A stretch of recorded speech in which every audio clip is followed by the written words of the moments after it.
साधक को सबसे पहले केवल और केवल मात्र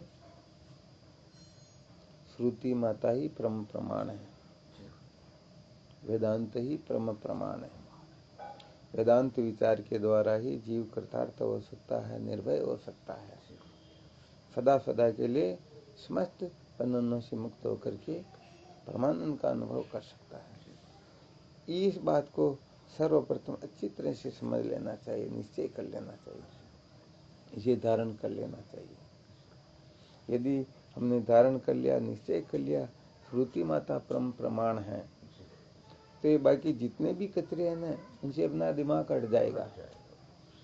क्योंकि जब तक इन कचरों से दिमाग नहीं हटता ना, तब तक सचमुच में न तो जीवन का सच्चा लक्ष्य निर्धारित कर सकते हैं और न ब्रह्म विद्या को महत्व दे सकते हैं।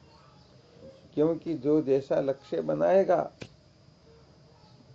तद अनुकूल साधनों को ही तो महत्व देगा। किसी को विदेश जाना तो फ्लाइट की खोज ही तो करेगा, और कोई भगवद गीता का स्वाध्याय थोड़ी करेगा। तो कुल मिलाकर के बात ये होती है, जो जिसको महत्व देता है बस वह उसी के अनुसार ढलने लग जाता है। तो श्रुति माता परम प्रमाण है, इस बात को अच्छी तरह से निश्चय कर ले। और जब श्रुति माता को परम प्रमाण बताएंगे, समझ लेंगे, तो श्रुति माता केवल और केवल मात्र अज्ञान से ही बंधन और ज्ञान से उनकी निवृत्ति का कथन करती है। ज्ञान जो होता है ये वेदांत विचार से उदय होता है। तो कुल मिलाकर के ये सारा का सारा जीवन का जितना भी गड़बड़ घोटाला है, वेदांत के सिवाय, ज्ञान के सिवाय, श्रुति माता के सिवाय, ये सब अपने दिमाग से निकलने लगेंगे। और जब दिमाग खाली होगा तभी तो उसमें कुछ प्रवेश कर सकेगा, वरना प्रवेश क्या करे, पहले ही भरे हुए हैं। इसलिए ये जितनी भी अनात्म जानकारियां हैं, अनात्म चर्चाएं हैं, जब तक अनात्म चर्चाओं का निशेष रूप से निराकरण नहीं हो जाता है, तब तक ब्रह्म विद्या प्रकट होने में थोड़ी बाधाएं आती हैं। ये तो हम अच्छी तरह से जानते हैं। पात्र को साफ न करके यदि उसमें कोई और वस्तु डाल देंगे तो क्या होगा, वह वस्तु भी खराब हो जाएगी। 12 वर्ष पहले उसमें डालडा घी डाला हुआ था, 100-200 ग्राम था, और अब उसमें ढक्कन खोल करके भाई ये तो 1 किलो का डिब्बा है, इसमें 200 ग्राम पहले 800 ग्राम और घी डलवा लें, तो खाने लायक रहेगा क्या? नहीं रहेगा, नहीं रहेगा। बात यही है। तो पहले दिमाग को खाली करना होता है। ये अनात्म चर्चाएं बाधा पहुंचाने वाली होती, यही भटकाने वाली होती। इसलिए अनात्म पदार्थों से, अनात्म चर्चाओं से जितना वैराग्य हो, बस उतना उनसे विरक्त होना चाहिए। प्रयोजन ही नहीं है, फिर भी बावले होकर के उनकी चर्चा में मस्त रहते हैं। इसलिए पहले थोड़ा साधनों के बारे में, लक्ष्य के बारे में ठीक ठीक निर्धारण कर लेना चाहिए। ठीक ठीक निर्धारण कर लेंगे तो सच्ची बात है, आगे ज्यादा समस्या नहीं आएगी।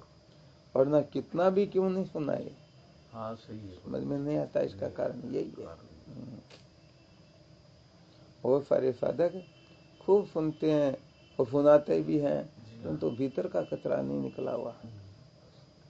तो क्या होता, वो ज्यादा प्रबल होने के कारण फिर जब आवश्यकता होती ना, उस समय ये तो वेदांत विचार की चर्चाएं ये तो दब जाती हैं और वो प्रकट हो जाती है। तो ज्ञान सार्थक कब है? अरे भाई, जिस समय इसकी आवश्यकता हो।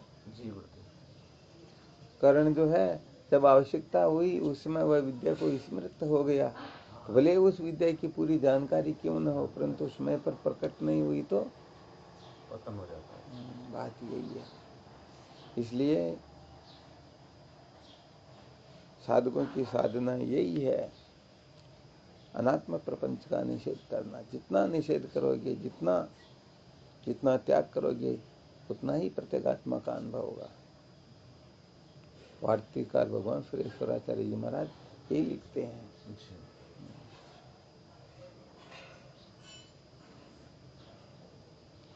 कोट का शुरू का बटन जो गलत लग जाता है ना, तो फिर हाँ, सारे गलत लगते हैं। यदि श्रुति माता को, वेदांत को, ब्रह्मवेत्ता महात्माओं को महत्व नहीं दिया तो समझ लीजिए वो जो कुछ भी करेंगे सब गड़बड़ घोटाला ही है। जो कुछ भी करेंगे उसी से उनको रोना पड़ेगा, पछताना पड़ेगा, उनकी फजीती ही होगी, क्योंकि ये सिद्धांत ही नहीं है। सिद्धांत तो केवल और केवल मात्र श्रुति सम्मत होता है, वो होता है सिद्धांत। बाकी तो संसार के भोले जीवों की मान्यताएं हैं, कौन क्या निश्चय करके बैठा, कौन क्या करके बैठा, वास्तव में कोई भी परमार्थ नहीं है। अद्वैतम परमार्थतः, माया मात्रम इदम द्वैतम, अद्वैतम परमार्थतः। ये द्वैत माया मात्र है, केवल अद्वैत परमार्थ है, तो वो अद्वैत अपना स्वरूप है। तो बस इस रहस्य को समझो और इसी के अनुसार अपनी समस्त क्रियाएं, चेष्टाएं, जो कुछ भी हो सब इसी के लिए हो, समझो जीवन कृतार्थ हो जाएगा, जीवन सार्थक हो जाएगा।